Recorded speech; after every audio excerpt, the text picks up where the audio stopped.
আমরা আবারও এই প্রাণবন্ত আলোচনায় ফিরে এলাম। দেখুন, একটা মজার ব্যাপার আছে, সেটা হলো যে আমি যখন সাউথ এশিয়ান কনটেক্সটে দেখব, এখানে রাজনীতি, ডিপ্লোমেসি, রাষ্ট্রাচার, আমরা কোনো সমস্যার খুব সমাধান করতে পারছি না। মানে 50 বছর আগে যেটা ইনহেরিট করেছি ওটা নিয়ে এখনো মানে কথাবার্তা চলছে, মাঝে মাঝে যুদ্ধ করছি, বিগ্রহ করছি, সমাধান করতে পারছি না। এই সাউথ এশিয়ায় একটা প্রত্যাশা আছে সাউথ এশিয়ানদের যে ইয়েস, আমাদের রাইটফুল ক্লেম হলো we will lead the world, the emergence of Indian economy. একজনের ইমার্জেন্স হলে কিন্তু আশেপাশেও সব হয়। ইমার্জেন্স অফ ইন্ডিয়ান ইকোনমি, বাংলাদেশের খুব বলিষ্ঠভাবে দাঁড়ানো, এই সব কিছু মিলে সাউথ এশিয়ার চেহারা পাল্টাচ্ছে। আপনি তো হঠাৎ করে স্লোগান আনেননি। এই যে ভারত মহান হয়, তো স্লোগানটা কয়েন হলো কেন? এটা আপনি 52-তে দিলেন না কেন, 62-তে দিলেন না কেন, 72-এ দিলেন না কেন, এখন দিচ্ছেন কেন? ডেফিনেটলি কিছু ইকোনমি গ্রোথ করছে, একটা অবস্থান তৈরি হয়েছে। এখানে খুব ইম্পর্টেন্ট কথা হলো বিশ্ব সভা, ইভেন ভারত যদি খুব বলিষ্ঠ ভূমিকা চায়, তাহলে এই যে আশেপাশের পড়শি আছে ওদেরকে নিয়ে উঠতে হবে। ওই পড়শিদের মধ্যে গোলমাল রেখে কিন্তু সমস্যার সমাধান হবে না। আমি আজকে গোলমালে যেতে চাই না, আমি যেতে চাই যেটাতে এই সাউথ এশিয়াতে এত বিতর্কের মধ্যেও বন্ডের কিন্তু একটা জায়গা হলো ক্রিকেট। এই হলো অদ্ভুত। আজকে যেমন আমি তো ভারতীয় সুজনকে দেখছি না, আমি একজন ক্রিকেটারকে দেখছি যে মানে একদম খোলা মনে বলছে আমি তো আফ্রিদিকে দেখতে চাই, বা আমি ওই ছেলেটাকে দেখতে চাই। I have got pain for that boy, যে 18 বছরের একটা ছেলে, একটা গরিবের ছেলে, সে এরকম ভাবে ইয়ে হবে কেন, ধ্বংস হবে কেন?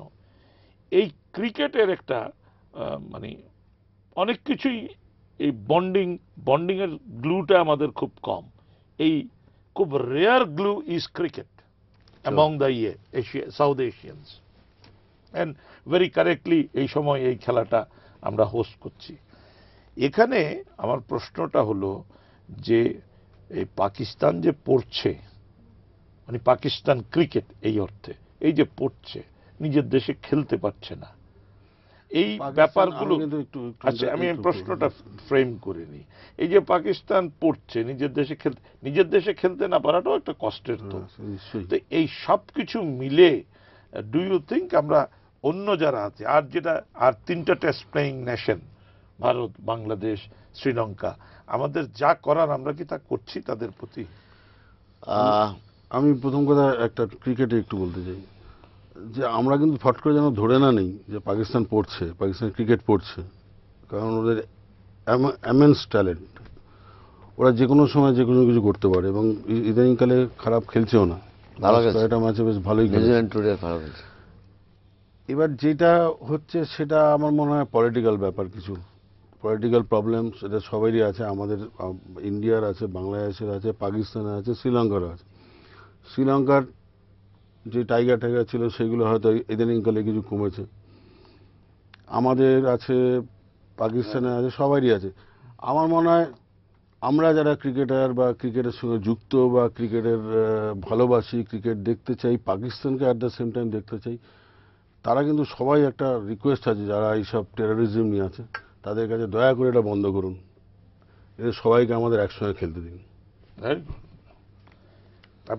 আপনি মনে করছেন যে আমাদের মানে বিভিন্ন ক্রিকেট বোর্ড, ধরেন পাকিস্তানকে সহযোগিতা নিউজিল্যান্ড কতটুকু করলো সেটা ভিন্ন জিনিস, আমাদের এই ক্রিকেট বোর্ডগুলো কি যথাযথ সহযোগিতা করছে? আজকে আমাকে নিয়ন্ত্রণ করে, দেশকে নিয়ন্ত্রণ করে কিন্তু রাজনীতিবিদরা, তারাই জাতির সরকার গঠন করে, পলিসি ডিটারমাইন করে, তাদের ফরেন পলিসি, তাদের সব কিছু, সেটার সঙ্গে কিন্তু আমরা কেউ বাইরে নাই, কোনো কিছুই, ইটস অল লিঙ্কড।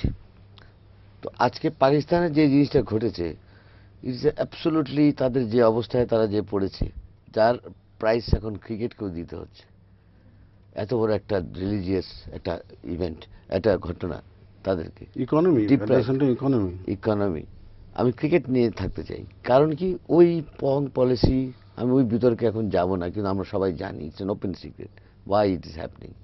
শ্রীলঙ্কান টিমের মতো টিম, একটা ফরেন টিম যখন যায়, সেই টিমের বাসের উপরে যদি বোমা ফেলা হয় বা গুলি করা হয় মারার জন্য, হ্যাঁ, এরপর তো সিকিউরিটি অ্যালার্ম হয়ে যায়। তো সেটাই, সেখান থেকে পাকিস্তান এখনো বের হয়নি। ICC is sympathetic. আইসিসি বলছে এখনো আমরা ওই জায়গায় পাকিস্তানকে দেখছি না যেখানে আমরা তাদেরকে যেতে পারি। বাট আমি বলবো, আপনি আমাকে প্রশ্ন রেখেছেন বাকি বোর্ডগুলো কি সেটা করছে কিনা। বাংলাদেশ করছে। কিভাবে করছে? বাংলাদেশের ঘরোয়া ক্রিকেটে প্রত্যেকটা পাকিস্তানি প্লেয়ার, এবং শোয়েব মালিক আজকে যারা নাকি যিনি ভারতের জামাই তো দামাদ ঢাকায় খেলছে, প্রচুর পাকিস্তানি প্লেয়ার, তারা খেলার জায়গা পাচ্ছেন। আমি এক্সপেক্ট করেছিলাম যে এবার আইপিএলে, কারণ আপনি যদি একটা ছেলেকে, যদি আমি সত্যি ভালোবাসি, তাদেরকে যদি আমি মূল্যায়ন করতে চাই, তাদের উৎকর্ষতা সাধনটা করে দিতে চাই, তাহলে আমার যদি 5টা ছেলে থাকে বা সব কিছু থাকে, আমি তাকে দূরে দূরে রাখি, তাকে যদি আমি কাছে না টানি বা তাকে আমি সুযোগ না করি, ড্রাগ থেকে তাকে এখানে নিয়ে আসি। Idol brain is a Devil's workshop. তাকে যদি আমি ওই খেলার মধ্যে রাখতাম এই আইপিএলে, এবং পাকিস্তানে এখনও যারা আছে তাদের অনেক আইকন প্লেয়ার আছে, অনেক আইকন প্লেয়ার আছে। তো আইপিএলটাকে নিয়ে আমি কোনো বিতর্কে যেতে চাই না, বাট আমি এটা বলতেও আবার আমি চাই, যেখানে গেলের মতো প্লেয়ার যদি টিম না পায় অকশনে, আমার সাকিব আল হাসান বাংলাদেশের, বিনয়ের সঙ্গে বলছি, world number 1 player as an allrounder. কাউন্টিতে এবার উস্টারকে একা তাকে নিয়ে আসে, ফার্স্ট ডিভিশনে বসায় দিল, $2 লাখ বেজ মানি শুরু করলো, 4 লাখে বিক্রি হলো। ওয়ার আরেকটা ঘরোয়া ক্রিকেটের, সে ওডিআই খেলে নাই, কিছুই খেলে নিলেন, with due respect to that boy, আমি ঠিক নামটাই মতো যাই না, পেপারে যেটা পড়লাম, সে $9 লাখ তাকে বিক্রি করা হলো। ঠিক আছে, I appreciate the nationalism within the IPL management, আমার দেশের প্লেয়ারকে আমি বেশি টাকা দিয়ে দেবো, fine, but IPL is not out of BCCI. আজকে কি দেখতে পাচ্ছি আমরা, আইপিএল বিসিসিআইয়ের ভিতরে কিন্তু একসময় প্রমাণ করে, আজকে বিসিসিআই পয়েন্ট আউট করেছেন যে why you need cheer girls. ওরা বলছে ডেভেলপমেন্টের জন্য, বলছে চিয়ার গার্লস ক্রিকেটের কি ডেভেলপমেন্ট করবে, আমি তো বুঝি না। বাট দেন গ্ল্যামার আনতে পারে, তো গ্ল্যামার না। আমার কথা হলো যে আপনি যে প্রশ্নটাকে আমি ওইভাবে নিয়ে যে আইপিএল যে কোনো অপরচুন মোমেন্ট বা ইভেন্টসে আমার মনে হয় এদেরকে আমাদের কিছু কিছু সুযোগ সৃষ্টি করে দেওয়া উচিত ছিল ঘরোয়া এই টুর্নামেন্টে বা এখানকার ঘরোয়া ক্রিকেট, যেরকম আমাদের ঘরোয়া ক্রিকেটে খেলছে। আমাদের তো আর আইপিএল নাই, আমাদের যেটা আছে বোর্ড, যেটা হবে T20, সেখানে তারা আসে, ইন্ডিয়ান প্লেয়ারও যাচ্ছে, ঢাকায় প্রচুর ইন্ডিয়ান প্লেয়ার খেলছে। আমার শেষ প্রশ্ন দুজনের কাছে, ক্যাশ অ্যান্ড ক্রাইম ইনভলভ হয়ে যাচ্ছে ক্রিকেট, অন্যান্য খেলার সাথেও আছে, বাট ক্রিকেটে নানাভাবে কথাটা আসছে। এই ক্যাশ অ্যান্ড ক্রাইম থেকে খেলাটাকে বের করা, খেলাটার যে ভাবমূর্তি ছিল দ্য ক্রিকেটার্স, এই যে the thing you are telling, that is a culture, it's a gentleman's culture. Absolutely. ভাই আমি ক্রিকেটে খুব কম জানি, বাট আমি এইটুক জানি যে ক্রিকেট ইজ ওয়ান গেম, যেখানে আম্পায়ার বলেছে আউট হয়নি, কিন্তু খেলোয়াড় ক্রিজ থেকে হেঁটে বেরিয়ে গেছে, যে আমি জানি তো আউট হয়েছে, এবং সেই কারণে তার টিম হেরে গেছে। বেব্রিচার্স ওয়ার্ল্ড কাপ হারালো, টিম হেরে গেছে। গুন্ডাপ্পা বিশ্বনাথ ভারতের কোনোদিন দাঁড়ায়নি, এবং আম্পায়াররা সে না বেরোলে আউটও দিত না, সে জানে হিজ এ নন-ম্যান, এস্টাবলিশ করেছিল। তবে একটা কথা বাদল ভাই, আমি একটু আপনাকে এই জায়গাটাই একটু যদি এইখানে বলেন। আপনি ঠিক ওই জেন্টলম্যানস গেম, ওই জিনিসটা পুরোপুরি এক্সপেক্ট আমরা এখন করতে পারি না। ক্রিকেটের ক্রমবর্ধমান পরিবর্তন, যুগের পরিবর্তন, মানি, স্পন্সরশিপ, এইসব এসে গেছে, গ্ল্যামার এসে গেছে। যখনই আমরাও চাই প্লেয়াররা পয়সা পাক, একটা প্লেয়ার তার ক্যারিয়ার, একটা খেলোয়াড়ের কিন্তু তার লাইফটা খুব শর্ট, লাইফ স্প্যানটা অনলি 10 ইয়ার্স, তার অ্যাক্টিভ যৌবনকাল, এই সময় তাকে কিন্তু টাকাটা আর্ন করতে হবে, হালাল পথে আর্ন করতে হবে, সঠিক পথে, এবং সে বাকি জীবনটা যাতে সুন্দর জীবন করতে পারে। ওই সময় কিন্তু আমরা লেখাপড়া জানা ছেলে সুযোগ হতো, তখন কিন্তু লাভ অফ দ্য গেম ছিল। এবং এখন 10 বছরের পর আরো 10 বছর, যেমন আপনারা ক্রিকেটের হাজারটা জিনিসে যুক্ত হয়ে, যখন ক্রিকেট খেলেছি তখন আমাদের যা পয়সা ছিল সেটা দিয়ে আমরা এই ধরুন একটু মানে মোটামুটি কোথাও গিয়ে একটু খেলাম, এর বেশি কিছু না। এখনকার যেটা ক্রিকেট হয়েছে, যে এত পয়সা, একটা ম্যাচ ফিতে লাখ টাকার উপর একটা ম্যাচের জন্য, সেইখানে এইটা কিছু অর্থে জেন্টলম্যান থাকছে না। কারণ কি, প্লেয়ার আউট হলে বেরোচ্ছে না। আপনি দেখবেন সমস্ত সমস্ত সমস্ত যারা খেলে তাদের প্রত্যেককে দেখবেন আউট হলে বেরোবে না, আউট দিলে তারা একটা শো অফ করে। তাতে দেখবেন যেই জন্য ম্যাচ রেফারি এসছে, থার্ড আম্পায়ার এসছে, because of all this thing. কারণ জেন্টলম্যান জিনিসটা অনেকটা সরে গেছে, তার জন্য এতগুলো আনতে হচ্ছে। তো আমার মনে হয় এই পয়সাটা মেন। যখন পয়সা ছিল না তখন রিয়েলি সেটা মানে ক্রিকেট খেলতাম তখন একটা আমাদের একটা ভাবমূর্তি একটা ক্রিকেট প্লেয়ার একটা।